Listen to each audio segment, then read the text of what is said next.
उन्हाळा सुरू झाला, मार्च महिन्यानंतर प्रत्येक गावामध्ये यात्रा असते. तर सकाळी सकाळी आम्ही लवकर उठून पोळ्यांचा स्वयंपाक आवरून आमच्या घरी होत्या सवासणी झाल्यानंतर आम्ही आलेलो आहे इकडे संध्याकाळच्या वेळेला भद्रकलश सोहळा पाहण्यासाठी.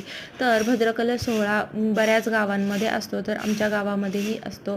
तर हा भद्रकलश सोहळा म्हणजे एक छोटा मातीचा जो मटका आहे तो उलट्या बाजूनी फोडून उलटा पकडून त्याच्यामध्ये जाळ करतात आणि तो आपल्या डोक्यावरती घेऊन माता आमच्या गावामध्ये जी काही नवलाई मातेचं मंदिर आहे तिच्या कडेने प्रदक्षिणा मारून तो तिच्या पाठीमागच्या बाजूने तिथे विसर्जन करतात आणि नंतर देवीच्या मंदिरामध्ये पाया पडतात आणि आपला अशा प्रकारे निरंकार जो काही उपवास असतो दिवसभराचा तो सोडतात.